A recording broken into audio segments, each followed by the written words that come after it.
commencer ce webinaire pour répondre à la problématique de comment répondre aux besoins du Code du travail au niveau du désenfumage.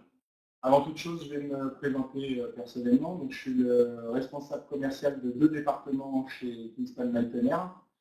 Donc, le département rénovation qui va répondre aux maîtrises d'ouvrage en direct afin de répondre aux besoins qu'on va voir après dans la présentation, qui sont le désenfumage naturel, l'éclairement naturel et la ventilation naturelle. Et le deuxième département répond à ces problématiques-là en direct avec les menuisiers alu, façadiers et fabricants de verrières acier. On accompagne également tous les couvreurs étancheurs avec un autre département, une force de vente dédiée. Et on a également un département maintenance qui va répondre aux besoins réglementaires d'entretien des systèmes de désenfumage. Donc voilà pour moi personnellement. Je vous invite à nous poser des questions sur la présentation en fin de présentation, puisqu'on va sans doute répondre à une partie au cours de la présentation. On va commencer par évoquer déjà qui on est, pourquoi on fait ce webinaire. Aujourd'hui, Kingspan Lightner France est membre du groupe Kingspan. Kingspan est une société qui a pour cœur de métier de répondre aux besoins d'enveloppe du bâtiment avec des panneaux isolants de façade. Et l'ambition, c'est vraiment de répondre à l'ensemble de l'enveloppe du bâtiment, incluant les panneaux de toiture, la façade, les ouvrants pour le désenfumage, pour la ventilation, pour l'éclairement. C'est un groupe mondial, il y a plus de 100 usines présentes dans ce groupe. C'est environ 4,4 milliards d'euros de chiffre d'affaires et 14 000 employés. Nous sommes la division Lightner, qui est en France a été connue entre guillemets au niveau de notoriété sous le nom d'Ecodis. Nous avons changé complètement de nom au 1er janvier 2019. Nous nous appelons donc Kingspan Lightner France. Et Kingspan Lightner France, c'est 300 employés, 40 millions d'euros de chiffre d'affaires, et c'est surtout 9000 chantiers. On a une force d'installation qui est très importante, puisqu'on a 55 équipes de 2 personnes, avec 14 encadrants travaux, qui vont répondre aux besoins d'installation en complément de la fourniture simple du lanterneau. On va venir mettre les coffrets de commande, les centrales de pilotage et tirer les liaisons de flux pour mettre en service. Et on répond à 3 types de besoins généraux qui peuvent après dériver sur d'autres problématiques. On va répondre aux problématiques d'éclairement naturel, soit via la toiture, soit via la façade. On va répondre aux problématiques de ventilation naturelle, pour vraiment utiliser des ouvrants en mode confort. Et on va répondre aux problématiques liées au désenfumage naturel pour la partie extraction de fumée pure et dure. On a un savoir-faire assez large et transversal, c'est qu'on va de la conception à la maintenance, donc en passant par la fabrication, l'installation, la rénovation. On va accompagner les maîtrises d'ouvrage dans la durée de vie de leur bâtiment, c'est-à-dire dans le cadre de bâtiments neufs, mais en exploitation et en maintenance au quotidien. Notre ambition est vraiment d'accompagner les maîtrises d'ouvrage à toutes les étapes de vie de leur parc immobilier. On va attaquer la présentation de la réponse à la problématique sur le Code du travail. Et avant toute chose, on va évoquer un petit peu les fondamentaux liés à notre métier sur qu'est-ce que c'est que le désenfumage naturel, comment ça fonctionne et quel est le principe. Historiquement, on a des réglementations qui sont mises en place au fur et à mesure du temps, qui sont souvent issues malheureusement de sinistres. Lorsqu'il y a des sinistres derrière, on réagit et on met en place des textes réglementaires. Et le principe de réponse aux incendies en désenfumage naturel est quelque chose qui a été mis en place dans les années 70 suite à de très gros sinistres d'importance. On va attaquer pour comprendre déjà pourquoi, à quoi ça sert. Le désenfumage, c'est quelque chose de très simple à comprendre, c'est qu'on a l'ambition d'évacuer les fumées. Tout simplement pour la simple et bonne raison que les fumées sont la première cause de décès dans le cadre d'incendie. On inhale les fumées et on est malheureusement consumé de l'intérieur.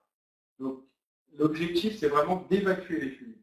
Le rôle du désenfumage, il nous permet derrière de répondre à 2 problématiques. C'est rendre praticables les chemins pour les pompiers, pour accéder au foyer du feu et aller éteindre le foyer du feu et l'incendie, et de limiter la propagation de fumée et de chaleur dans tout le volume concerné par cet incendie.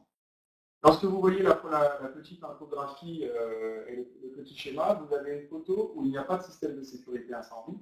Vous avez un foyer du feu qui se crée, une fumée opaque, et lorsque vous êtes à l'intérieur, vous n'avez aucun moyen de pouvoir sortir, donc localiser les issues de secours, et quand vous êtes pompier, vous n'avez aucun moyen de savoir où est réellement le foyer du feu. Lorsqu'on met en place un système de désenfumage naturel, la première chose qu'on va établir et qu'on va faire, c'est qu'on va essayer de cantonner les fumées. Vous voyez sur la petite infographie, vous avez les retombées de toiture. On va rentrer en détail après pour savoir comment ça se formalise réellement. Et ces retombées de toiture, l'objectif, c'est que la fumée ne circule pas d'un canton à un autre. La deuxième chose qu'on fait, c'est qu'on ouvre en partie haute les extractions de fumée et en partie basse les amener d'air pour balayer naturellement ces fumées. On essaye d'obtenir un balayage naturel optimisé. Et lorsqu'on fait ça, vous voyez sur l'infographie, on voit que le foyer du feu, il augmente. C'est une réalité. On a vraiment, comment dire, c'est une des conséquences puisqu'on va alimenter le feu en oxygène et du coup, il va grossir. Ce qu'il faut retenir là-dedans, c'est que c'est un moyen de lutte contre l'incendie, le désenfumage naturel. C'est un outil pour lutter contre l'incendie qui est à disposition du pompier. C'est lui qui va le gérer et qui va le piloter et qui va savoir si oui ou non il y a lieu d'extraire les fumées naturellement. Il se peut que cet outil-là ne soit pas utilisé parce qu'il est facile d'aller éteindre ce foyer du feu, le circoncire et faire en sorte qu'il n'y ait plus de feu.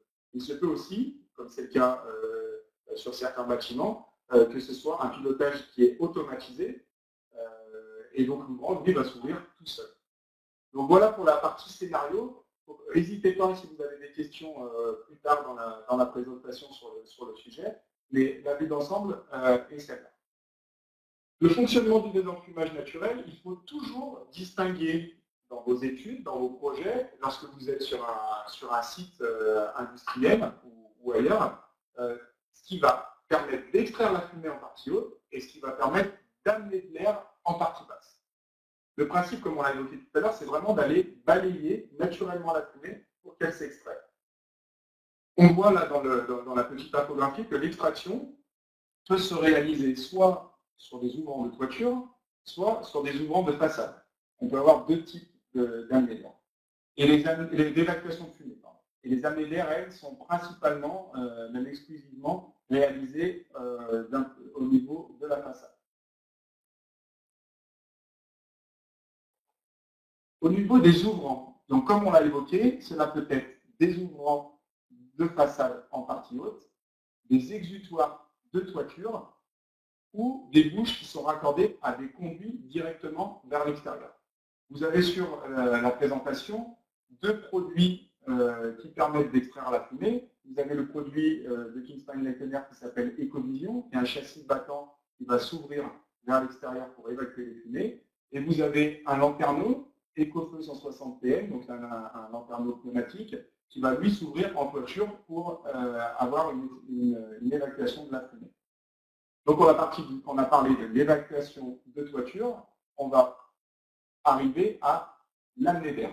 L'amener d'air basse, elle est réalisée soit par des ouvrants de façade motorisés, c'est-à-dire qu'ils sont pilotés par une centrale, un coffret de désenfumage, soit par des portes qui sont des portes qui sont directement sur l'extérieur ou des portes qui sont sur des locaux largement aérés ou mis en surpression, soit par des bouches raccordées à des conduits. Et on peut cumuler ces options-là. On va le voir dans un cas d'étude à la fin de la présentation, mais on peut avoir en amener d'air un cumul, c'est-à-dire des portes sectionnelles, des portes d'issue de secours qui sont comptabilisées dans le calcul d'amener d'air, et en complément, des ouvrants de façade qui sont motorisés et reliés à un coffret de désenfumage. Je ne l'ai pas précisé dans la diapo précédente, mais pour quantifier les amenées d'air, on fait référence à l'extraction haute. Nous avons la nécessité d'installer autant de surfaces libres d'amenées d'air basses que de surfaces géométriques d'ouverture en toiture. On va le voir après dans le calcul, mais vraiment la même surface en façade qu'en extraction haute pour que le balayage naturel soit réellement optimisé et qu'on puisse évacuer et pousser nos fumées vers l'extérieur. Quel texte réglementaire je dois connaître pour réaliser mon calcul du système de désenfumage dans le cadre du Code du travail? Le texte de référence, c'est l'arrêté du 5 août 1992 qui définit les règles de désenfumage du Code du travail. Ce texte nous amène à deux autres textes bien spécifiques qui sont l'instruction technique 246 et l'instruction technique 263. Nous devons vraiment aller prendre les éléments sur ces deux textes pour répondre correctement à l'ensemble de la problématique liée au Code du travail. Donc les éléments que vous allez voir sur les diapos suivantes sont des éléments qui sont liés au Code du travail et qui nous amènent derrière à l'instruction technique 246 et l'instruction technique 263. J'insiste là-dessus puisque les éléments de vocabulaire, par exemple, qu'on va employer, qu'on va détailler ensemble après, sont définis dans l'instruction technique 246, qui est vraiment l'élément référent dans le cadre du désenfumage. Et je vous invite à ouvrir cette instruction technique que vous pouvez trouver sur Internet à disposition, au moins sur la première page, puisque ça détermine les définitions des termes à employer selon les réglementations. On va pouvoir, dans ces textes-là, définir ce qu'est une surface géométrique, ce qu'est une surface utile d'évacuation, ce qu'on va voir ensemble après. Donc, nous, notre ambition sur ce webinaire est de répondre à la problématique liée au Code du travail. Donc, il faut faire référence donc, à l'arrêté de 92 du 5 août, et vous avez le détail sur la diapositive de la circulaire et des mises en place. On va donc, bien entendu, répondre faire référence à l'IT 246 pour déterminer ce qui est un local, ce qui est un compartiment, ce qui est un canton. Et lorsque l'on est dans le Code du travail et qu'on a en place un atrium, ce qui est plutôt rare mais qui peut arriver, il faut faire référence à l'instruction technique 263. Je vais essayer de faire en sorte que ce soit le plus fluide possible et de me concentrer sur la réponse aux problématiques du Code du travail dans des cas standards. Nous sommes à votre disposition si vous avez des cas un petit peu spécifiques dans le cadre de vos projets. Il ne faut pas hésiter à nous consulter directement et nous avons une porte de vente qui sera venir vous voir et répondre aux besoins réels. On a un tronc commun dans ces textes qu'on vient d'évoquer qui nous permet de définir à partir de quel moment on désenfume. On désenfume tous les locaux de plus de 300 m² en rez-de-chaussée ou en étage. Et on devra commencer à désenfumer tous les locaux de plus de 100 m² qui sont en sous-sol ou en aveugle. C'est des choses qui sont rares mais qui peuvent arriver. Donc ce tronc commun, il est vraiment valable, quelles que soient les réglementations. C'est le minimum qu'on puisse avoir comme besoin réglementaire au niveau du désenfumage. J'insiste que ce que je vais vous montrer, c'est ce que vous devriez avoir sur tous les bâtiments en France. Si vous avez un bâtiment de 300 m² qui se construit aujourd'hui et qui n'est pas désenfumé, c'est qu'on a manqué quelque chose. C'est une obligation, c'est vraiment le strict minimum. Il y a d'autres réglementations qui complètent le Code du travail, qui sont beaucoup plus contraignantes et qui vont aller au-delà du besoin du Code du travail. On ne les détaille pas dans ces webinaires-là, mais sachez que c'est le minimum que vous ayez à mettre en œuvre dans le cadre de vos projets, ce qu'on vous présente ici. Donc il faut retenir tous les locaux de plus de 300 m², et si je suis en sous-sol ou en aveugle, tous les locaux de plus de 100 m². Au niveau des règles de cantonnement, c'est-à-dire, tout à l'heure, je vous ai montré sur l'infographie, vous aviez une retombée de toiture qui nous permettait d'essayer de circoncire la fumée sous le toit dans une surface donnée. On cantonne tous les locaux de plus de 2000 m², c'est-à-dire que si votre local fait 1800 m², il n'y a pas nécessité de le cantonner. Donc, tous les locaux de plus de 2000 m², on les cantonne avec des cantons qui font maximum 1600 m², qui font une longueur maximum de 60 mètres de long. Et le bord inférieur, horizontal, il doit être supérieur à 30%, sauf en cas de pente en termes de retombée. La hauteur libre de fumée, elle est au minimum d'1,80 m. On va faire un petit focus sur cette hauteur libre de fumée, puisque c'est souvent sujet à des échanges et des interprétations diverses et variées d'un point de vue réglementaire. Ce qu'il faut retenir, c'est que la hauteur libre de fumée, elle est au moins égale à la moitié de la hauteur de référence. La moitié de la hauteur de référence, c'est-à-dire si vous avez une toiture avec un pétage à 9 mètres, un battement à 7 mètres, votre hauteur de référence, c'est 8 mètres. Si vous avez une toiture plane qui est à 8 mètres, votre hauteur de référence, c'est 8 mètres. La hauteur d'une minute de fumée, c'est au moins la moitié de la hauteur de référence. Elle est toujours au-dessus des linteaux de porte. Donc, si vous avez un linteau de porte qui est plus important que la moitié, vous prenez le linteau de porte et jamais inférieur à 1,80 m. Je fais un focus sur cela puisqu'il est important de retenir que les extractions de fumée sont dans la hauteur de fumée et que les annélaires sont sous cette hauteur de fumée. Pour savoir comment vous positionnez vos ouvrants, c'est ce qu'il faut retenir. Si on prend mon cas où j'ai une toiture qui fait 8 mètres, et si j'ai une porte sectionnelle extérieure qui fait 5 mètres de haut, ma hauteur de fumée, elle est de 3 mètres. Donc, dans les 3 mètres, je peux mettre des aiguilles parfumées, et dans les 5 mètres, je peux mettre des annélaires. Donc, j'espère que ça c'est clair, et je vous invite à relire le paragraphe de tête, c'est le 7.1.2 de l'instruction technique 246, qui reprend tout ce que je viens de dire. Au niveau donc, des cantonnements, on a dit qu'il fallait cantonner les locaux de plus de 2000 m² avec des surfaces maximum de 1600 et une longueur maximale de 600 mètres linéaires. On met en place des écrans fixes, immobiles, qui sont DS3, D0, donc M1. C'est pour nous, dans nos produits standards EcoScreen, du tissu, une bande de tissu qui va retomber de 25% de la hauteur de référence, que j'ai évoqué tout à l'heure, si elle est inférieure à 8 mètres, et de 2 mètres si elle est supérieure à 8 mètres. J'espère que c'est fluide, parce que ça peut paraître un petit peu brouillon dans l'échange, c'est des choses que nous on utilise au quotidien, mais il faut vraiment retenir que la retombée de toiture, c'est 25% de la hauteur de référence si on est à moins de 8 mètres, et si on est à plus de 8 mètres de hauteur de référence, c'est 2 mètres de retombée. Donc ça c'est pour la partie cantonnement, et on va cantonner les fumées comme on vient de l'évoquer. Et on va quantifier notre nombre d'appareils et la position dans la toiture par canton. Donc c'est la première chose à faire. C'est pour ça qu'on commence par ici, c'est qu'on commence par cette définition-là, c'est qu'on doit avant tout définir les cantons. Une fois qu'on a défini les cantons, on va passer à l'implantation. On doit pouvoir implanter des ouvrants de toiture ou de façade sur l'ensemble des cantons et que toutes les zones soient désenfumées. On considère que lorsqu'une toiture est inférieure ou égale à 10% de pente, on ne doit pas avoir de séparation entre les évacuations de fumée de plus de 4 fois la hauteur de référence et de 30 mètres au maximum. C'est un peu brouillon quand on est comme ça, je pense que je vais perdre du monde sur le sujet, mais on va rentrer un petit peu dans le détail. Considérons comme tout à l'heure que notre toiture est à 8 mètres, et j'implante un ouvrant de désenfumage en toiture. Cet ouvrant de désenfumage, il est efficace 4 fois 8 mètres, 32 mètres.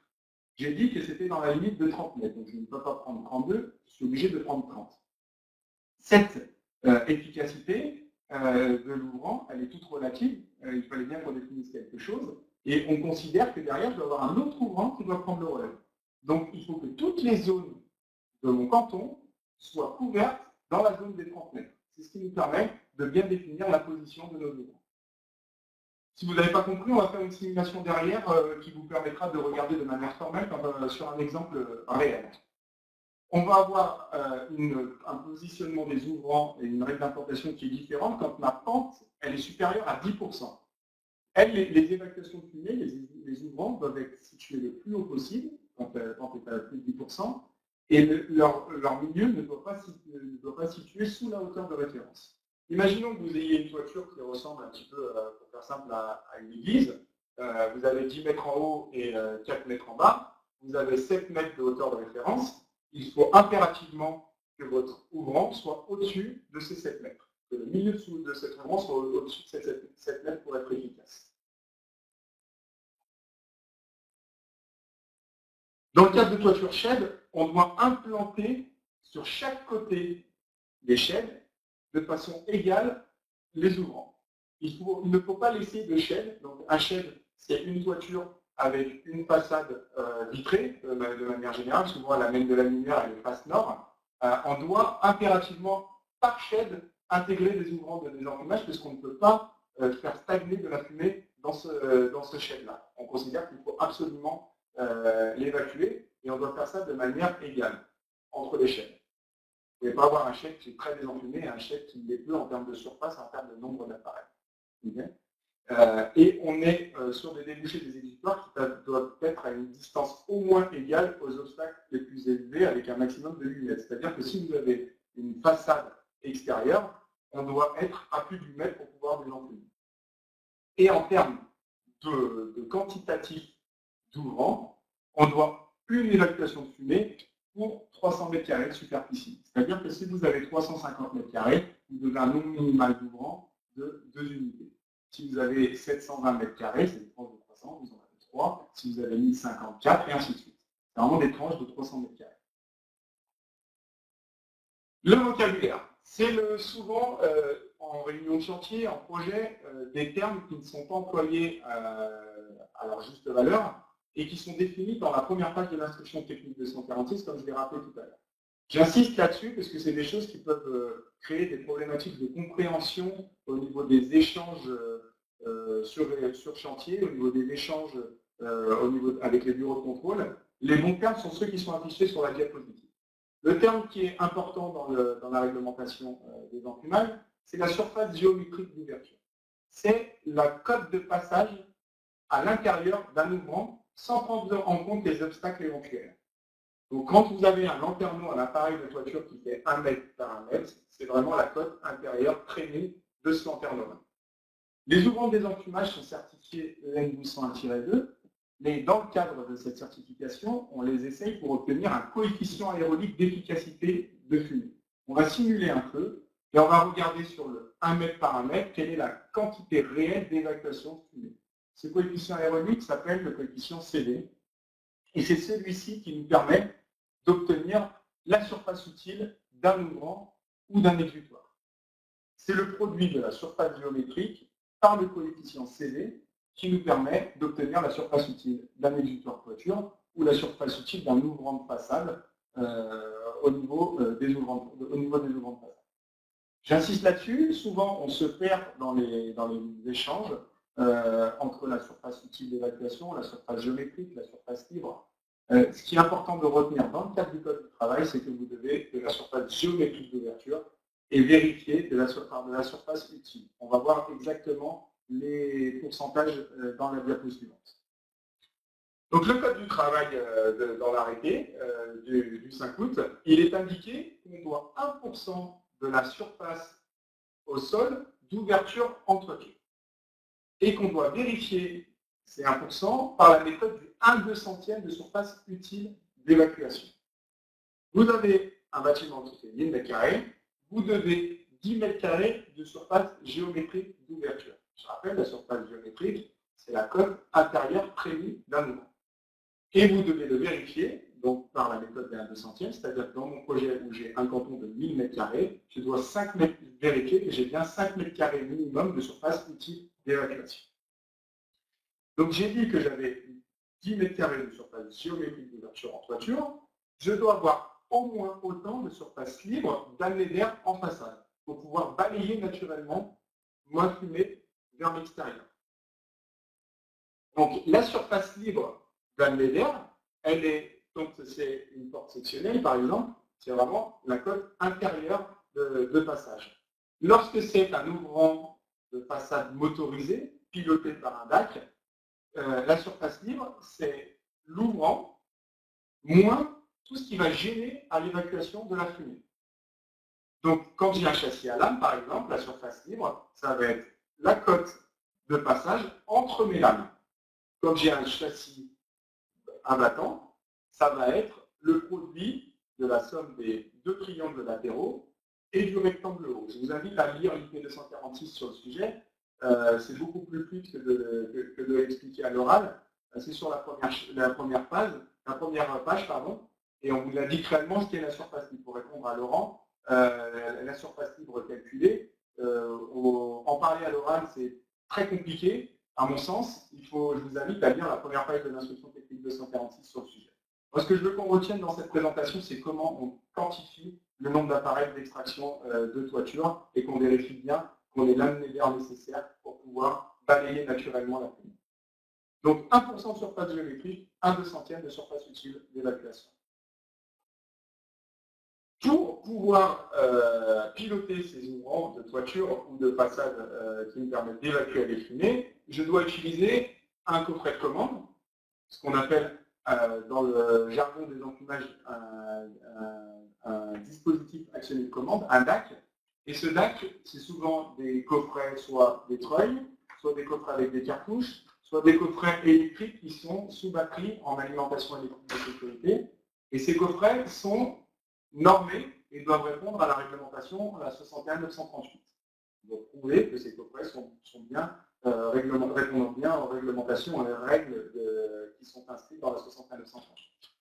Pour la partie installation, on doit se référer à la 61-932, qui est la règle qui nous permet de dire quelles sont les règles de l'art de mise en œuvre des coffrets de commande, des liaisons tubulaires cuivre, des raccords, des liaisons électriques, des sections, des choses de ce type. Donc, on doit impérativement, dans le cadre du Code du travail, respecter les règles de l'art et les normes françaises qui les définissent. Au niveau du matériel, dans le cadre du Code du travail, les ouvrants de toiture et de façade qui servent à évacuer, le prérequis, c'est d'avoir des ouvrants qui sont certifiés EN 1201-2. C'est une obligation.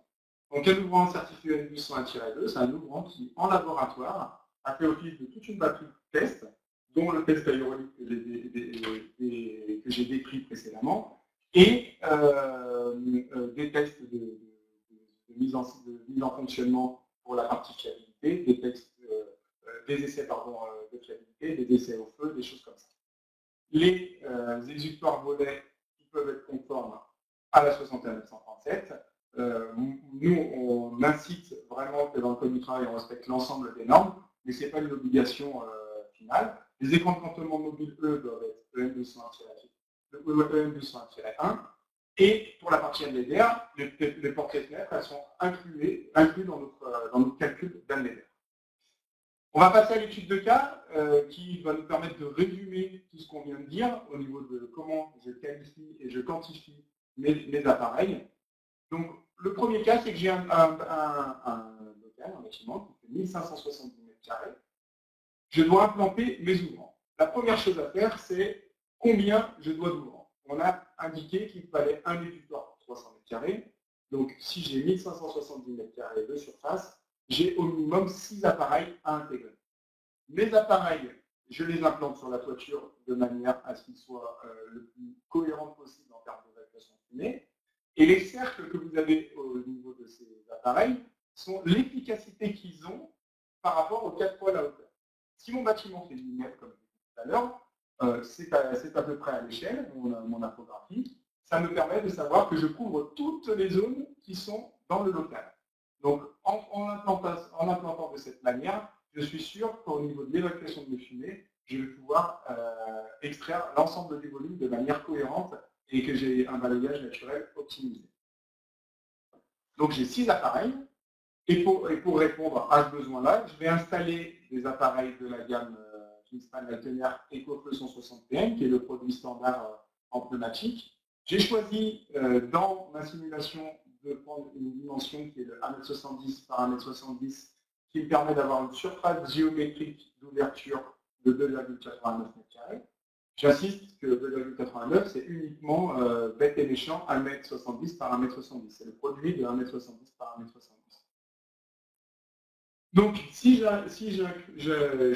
j'intègre 6 appareils de 2,89 m² sur mon toit, j'arrive à une surface installée de 17,34 m², et mon besoin de 1 centième, lui, est de 15,70 m². Donc, avec ces appareils, j'ai une surface géométrique installée qui est supérieure à la surface géométrique exigée. Donc, je suis sur mon coup. Maintenant, il va falloir que je le valide et que je vérifie qu'au niveau de la SUE, le 1/200 de SUE est lui aussi respecté. Donc, en SUE, si je fais 1/200 de 1570 m², je dois 7,85 m² de SUE. Mon appareil de 1,70 m par 1,70 m, il a une SUE de 1,44. Pour entrer dans le détail, puisque tout à l'heure on était à 2,89, Mais si on fait 1,44, pardon, 2,89 divisé par 1,44, nous avons un coefficient CV de 0,6 à peu près.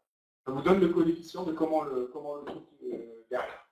Donc si j'installe 1,44 m² fois 6 appareils, j'arrive à une SUE installée de 8,64 m². La SUE, en installant 6 appareils, est bien respectée, puisque j'ai 8,64 m² plus pour 7,85 m² demandés. Laurent me demande pourquoi la traverse et la grille ne sont pas retirées pour la SGO. Tout simplement, il faut lire la première définition de l'IP246 sur ce qu'est la SGO, qui définit bien que c'est la cote de passage. C'est dans le cadre de la surface libre qu'on déduit les grilles et les traverses, par exemple, intermédiaires que vous pouvez avoir sur les appareils. D'accord ? On voit ici, je pense que vous le voyez sur la petite infographie. Donc, on prend bien la SGO. Okay. Par contre, le coefficient CV, pour répondre à Laurent, le coefficient aérolique, lui, il est différent s'il y a une grille ou s'il n'y a pas de grille. C'est vraiment important à retenir ça, c'est que si on n'a pas de grille, on va gagner entre 2 et 3% maximum. Et si on a une grille, on atténue de 2% notre coefficient CV. C'est comme ça que ça fonctionne. J'espère avoir répondu à Laurent sur le sujet. Donc, voilà en termes d'implantation. Et dans mon étude de cas, on est parti du principe sur quelque chose de simple. Les portes sectionnelles de façade nous permettent d'amener de l'air pour évacuer. Donc là, vous voyez 2 portes. Il faut que ces 2 portes, elles permettent de respecter ce qu'on a évoqué précédemment, qui est qu'on installe au minimum 15,70 m² de surface géométrique. Il faut que les 2 portes que j'ai mises sur la photo, elles représentent, donc là, elles font à peu près 3 par 4 chacune, donc 12 m². J'ai 24 m² sur le local. Je suis cohérent par rapport aux besoins. Qui peut plus, peut moins en désenfumage en moderne, c'est que plus j'ai de surface, mieux ce sera en termes de fonctionnement. Si jamais je n'ai pas assez, je peux intégrer en façade, dans le bardage, découper le bardage et intégrer des châssis à lame comme sur la petite photo, qui seront pilotés automatiquement en même temps que les ouvrants de désenfumage. Voilà, j'espère avoir été clair et limpide. Une demi-heure, c'est dense pour présenter un petit peu ça, ça passe très très vite. Je vous invite à me poser vos questions via le chat et que je puisse y répondre dans la foulée. On a une quinzaine de minutes sur le sujet. 5-10 minutes. Donc on a Marc qui nous demande pour la règle des 4H, 30 mètres, ou la règle des événements par rapport aux obstacles, les distances à respecter se mesurent-elles à l'axe de l'exutoire ou bien peuvent-elles être mesurées au bord de la plus proche de l'exutoire? Le bon sens voudrait que ce soit à l'axe de l'exutoire, puisque c'est là où on est le plus efficace. C'est comme ça qu'il faut le prendre. Et il s'applique bien entendu, Marc, aux ouvrants de façade, et c'est souvent en façade qu'on a le plus de problématiques. Quand vous avez des plateaux de bureau, vous avez des hauteurs sous plafond qui font à peu près 3 mètres, vos appareils sont efficaces de 4 x 3, 12 mètres, et il faudrait que vous ayez sur l'autre façade des ouvrants qui prennent le relais si votre canton fait plus de 15 mètres. J'espère avoir été clair, il ne faut pas hésiter, Marc, à nous poser des questions sur le sujet. Dans quel cas les grilles sont obligatoires en toiture pour les exutoires? Les grilles anti-chute ne sont pas une obligation réglementaire sur le territoire, malheureusement. Le seul endroit en France où c'est une obligation réglementaire, c'est dans le département de l'Ain, où on a un arrêté préfectoral qui l'impose. Pour les autres départements en France, c'est une recommandation de la CRAM. Par contre, je vous invite à les prévoir sur tous vos projets, puisque la résistance 1200 joules est quelque chose qui est à privilégier sur le mode de calcul qu'on a évoqué tout à l'heure, parce que les risques sont énormes. Les ouvrants sont souvent utilisés en ventilation, et même s'ils ne le sont pas, ils sont testés ponctuellement pour de la maintenance. Et le risque de chute est quelque chose qui est vraiment à prendre en compte dans le cadre d'ouvrants de toiture. On a pris un ouvrant tout à l'heure de 1,70 m par 1,70 m, ça fait à peu près 3 m² d'ouverture. C'est une petite salle de bain qui est complètement ouverte en continu sur le toit si on l'utilise en ventilation. Donc pour moi, c'est quelque chose qui est impératif à mettre en œuvre, bien que la réglementation ne l'impose pas. Donc, Laurent, pour calculer l'amener d'air, doit-on prendre en compte la SGO ou la SLC d'un exutoire? Alors, Laurent, lorsqu'on parle d'amener d'air, on ne parle pas d'exutoire, on parle vraiment d'amener d'air de désenfumage pour bien recadrer la partie vocabulaire. On parle bien de la surface libre dans le cas d'amener d'air, toujours. Donc, quand on est en amener d'air, qu'on ouvre les lames, on calcule la cote de passage entre les lames. J'espère avoir répondu à la question. Le rôle des déflecteurs pour Bouchra, excusez-moi, j'avais du mal à dire. Le rôle des déflecteurs, c'est d'augmenter mon coefficient aérolique. Le coefficient CD que j'ai détaillé tout à l'heure est augmenté grâce aux déflecteurs. Les pare-vents permettent de créer un effet cheminée et d'atténuer l'effet de vent qui va me faire un petit peu rentrer la fumée à l'intérieur. Donc le pare-vent, son objectif, c'est vraiment d'avoir un coefficient SQE supérieur. Donc Redouane me demande plus de précision sur le coefficient CV. Le coefficient CV, comme j'ai dit tout à l'heure, il est issu d'essais laboratoires. Pour faire simple, on met le ouvrant sur une plateforme, on simule de la fumée et on va avoir le laboratoire va pouvoir nous qualifier l'efficacité réelle de l'appareil. C'est propre à chaque fabricant et on a chacun nos coefficients CV et on teste toutes les intervalles dimensionnels qui sont dans nos PV. J'ai Luc qui m'écrit dans votre exemple, l'ouverture des portes sectionnelles doit être asservie à l'ouverture des extractions. Non, non Luc. Ça c'est très important, c'est une très bonne question dans la gestion des amenées d'air. Dans le scénario, on part du principe que c'est le pompier qui va manuellement ouvrir les portes. C'est la même chose pour les fenêtres, on considère que dans le scénario, le pompier va aller manuellement ouvrir les fenêtres pour pouvoir permettre au châssis de jouer son rôle dans le cadre d'amener d'air et l'évacuation. Ça peut paraître un petit peu saugrenu, mais c'est comme ça sur beaucoup de bâtiments. Alors, j'ai une autre question. Ah, j'attends que Bouchra pose sa question. La distance minime entre une exutoire et le rue du bâtiment. C'est ce que j'ai dit tout à l'heure, c'est 8 mètres, et je vous invite à lire l'IT 246 sur le sujet. C'est très bien défini par rapport aux bâtiments tiers, par rapport aux éléments coupeux, à ces choses-là. Il faut rentrer dans le détail de l'instruction technique.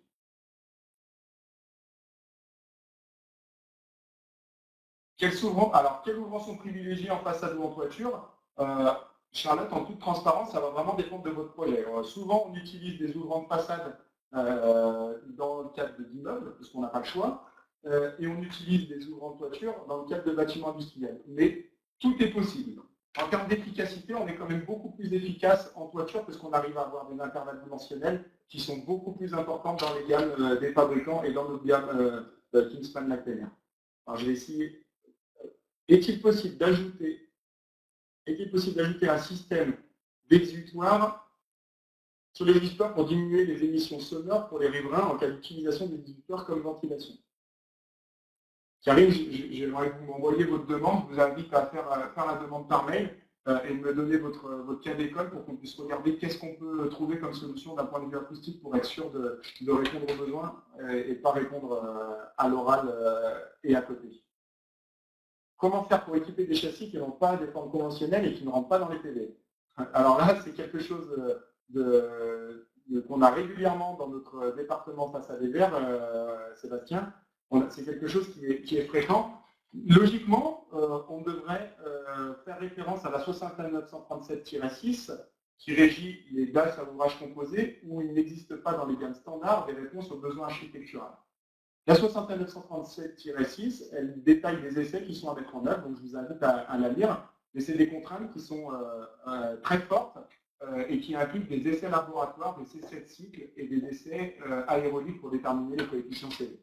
Donc n'hésitez pas, Sébastien, c'est quelque chose sur lequel on a vraiment expertise et on peut rentrer ensemble en détail sur le sujet. Dans le cadre de bâtiments anciens, bénéficie-t-on d'une dentariologie si celle-ci n'est pas équipée d'exutoire fumé? Oui, Laurent. C'est la réglementation du permis de construire, de la date du permis de construire qui fait foi. C'est-à-dire que si vous n'êtes pas en conformité parce que votre bâtiment a été construit en 1980, compte tenu du fait que la réglementation des informations sur le code du travail date de 92, vous n'avez pas d'antériorité. Par contre, si vous faites une modification de votre permis de construire, si vous faites une rénovation de toiture, vous avez une obligation réglementaire de vous mettre en conformité par rapport au code du travail. Et je vous invite, compte tenu du fait que c'est vos salariés et vos collaborateurs qui sont sur le bâtiment, à vous mettre en conformité pour les protéger en cas de sinistre. Un nouveau désenfumage peut-il servir d'année d'air et inversement? C'est une bonne question aussi, Laurent. C'est souvent les ouvrants, pour parler par exemple des ouvrants de façade, parce que c'est ça pendant l'année d'air, sont certifiés pour le désenfumage et pour l'année d'air. Par contre, le mode de preuve, ce qu'on doit vous remettre, sont différents. Pour l'évacuation de fumée, on doit vous remettre un PV de conformité EN 201-2. Pour l'année d'air, on doit vous remettre un PV de conformité 61937-8. Mais de manière générale, dans la gamme Kingspan Lightner, nos ouvrants de façade ont les deux PV, donc ils peuvent être utilisés dans les deux cas.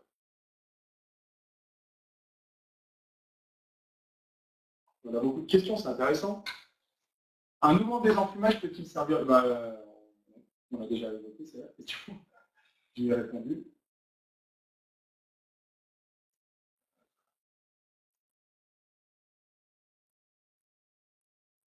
Alors je vois bien qu'il y a encore beaucoup de questions. Parce que j'ai essayé d'aller vite pour répondre à la contrainte de temps.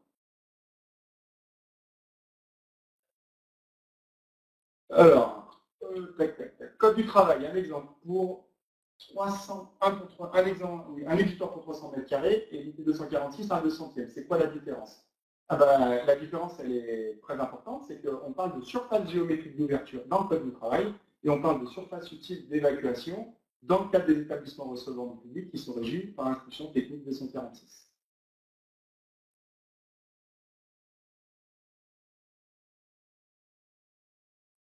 On a Marc qui envoie. Dans le cadre du travail, le code du travail, peut-on faire application du taux de l'IT 246 qui, dans certains cas, permet de réduire la SUR requise? Non, le taux alpha, il a utilisé uniquement en établissement recevant du public, on ne fait pas référence au niveau du code du travail. Par contre, on peut augmenter et utiliser ce qui est décrit dans l'IT 246 au niveau de l'EF et du coefficient majorateur ou minorateur des ouvrants. Donc ça, il faut bien utiliser l'IT à bon escient sur le sujet. En ce qui concerne les fusils thermiques, qui développent, ça va vite, il y a beaucoup de questions, et c'est des bonnes questions. Qui pourront faire peut-être d'autres échanges. En ce qui concerne les fusils thermiques, qui devraient opérer en premier, les équipements ou le sprinklage? C'est impérativement le sprinklage. Le fusil thermique qui automatise l'ouverture de l'ouvrant, c'est toujours sprinklage qui doit déclencher avant, puisque si on déclenche les ouvrants désenfumage avant, on n'a pas de fonctionnement du sprinklage. Donc si vous avez un sprinklage qui est carré à 110 degrés, il faut que votre automatisation par thermofusible soit carrée à 140 degrés. Il n'y a pas de, pour répondre à Antoine, il n'y a pas de distance maximum entre l'alvéolaire et les utens. Pour les ouvrants de façade, peut-on équiper un ouvrant afin d'avoir le même aspect que les autres ouvrants quand l'archi ne veut pas avoir la différence? Je vous invite à nous faire un mail sur la demande, Sébastien, mais pour répondre très clairement, non, vous devez avoir impérativement un PV complet 61937-8 qui implique, si vous la lisez, qui implique que les essais laboratoires, notamment de cycle, soient réalisés. Donc si vous équipez un châssis Ditto la façade, il faut faire un avis de chantier spécifique, et cet avis de chantier, dans les règles de l'art, doit faire office d'essai de cycle en labo ici. Mais Sébastien, je vous invite à prendre mes coordonnées, puisque c'est des sujets sur lesquels on a beaucoup de dossiers, et on pourra échanger après avec le bureau de contrôle pour voir les données.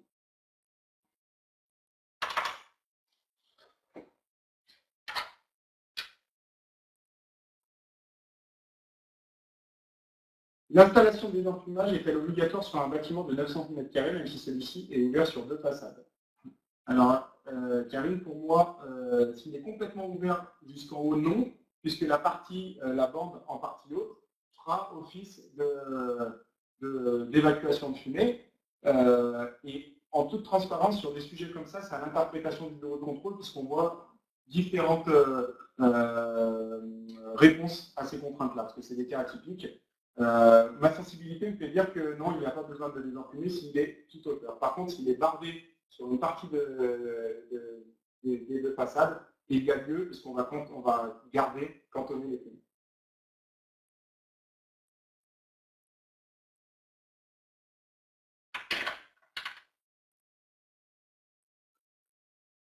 On a d'autres questions qui arrivent.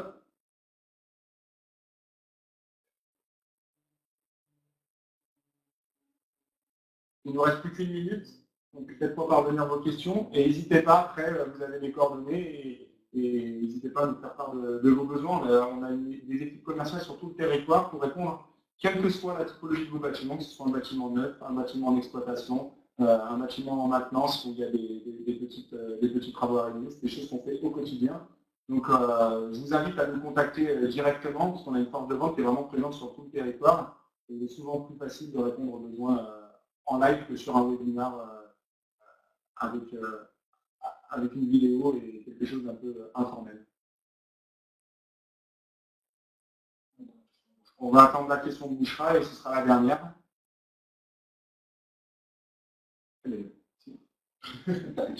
Ça apparaît, c'est disparaît.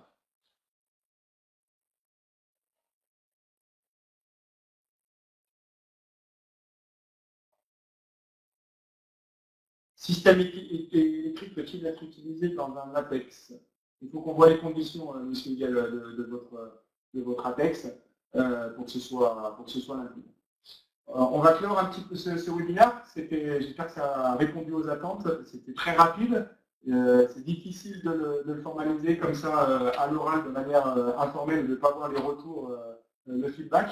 Donc n'hésitez pas à nous consulter, j'insiste là-dessus. Et je finirai sur le fait qu'on a l'ensemble des solutions et des réponses aux besoins réglementaires dans nos gammes, en fourniture et pause, avec notre service d'installation et avec nos commerciaux qui sont là pour vous accompagner et faire en sorte de répondre au mieux à vos besoins. Voilà. Je vous tiens informé du retour. Bouchra, passez-moi votre question par mail. On doit clôturer, on avait 45 minutes, on est à 47. Donc n'hésitez pas à me contacter par mail. Je serai à votre disposition avec plaisir. Passez une bonne journée tous. Merci beaucoup.